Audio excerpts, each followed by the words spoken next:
రైతులందరికీ నమస్కారం. నా పేరు Naresh, NR brothers dairy farm, Telangana state, Mahabubnagar district. ఇప్పుడున్న పరిస్థితుల్లో ఆవుల రేటు ఎలాగున్నావో రైతులకు తెలియాలని వీడియో చేయడం జరిగింది. గత ఒక 15-20 రోజుల కిందటి నుంచి ఇప్పుడు నెక్స్ట్ మంత్ వరకు ఆవులు ఎలాగుంటాయి రేట్లు అనేది ఈ లాస్ట్ వరకు ఈ వీడియో చూస్తే మీకు క్లియర్గా అర్థమవుతుంది. గత కొన్ని రోజుల నుంచి వీడియో చేయడం లేదు. కొన్ని కారణాల వల్ల నేను కొన్ని రగుల్లో ఉండడం వల్ల వీడియోలకు ఆ డైరీ ఫామ్కు అందరికీ కొంచెం దూరంగా ఉండాల్సి వచ్చింది. ఏది ఏమైనా ఇప్పటి నుంచి నేను వీడియో చేసి మీ ముందుకు మంచి కాన్సెప్ట్ వీడియోస్ తీసుకొచ్చి మీ ముందుకు పెడతానని చెప్తున్నాను.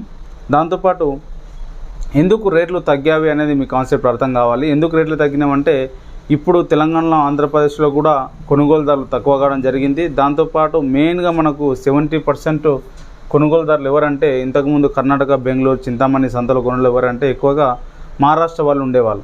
మహారాష్ట్ర వాళ్ళకు ఇప్పుడు తగ్గిపోయింది, జీరో. మహారాష్ట్ర వాళ్ళు కర్ణాటక రావడం లేదు, వాళ్ళు పంజాబ్, హర్యానా అటు వెళ్తున్నారు. అటు వెళ్ళడం వల్ల ఇక్కడ కొనుగోలుదారులు తగ్గిపోయేసరికి రేట్లు పడిపోవడం జరిగింది. గత ఒక 15 రోజులు అవుతుంది. అయితే దీనివల్ల ఏమైంది, రేట్ అనేది మొత్తం చివరిగా పడిపోయినాయి. ఇప్పుడు 1,00,000 రూపాయలు కూడా చాలా తక్కువగా అయిపోయినాయి.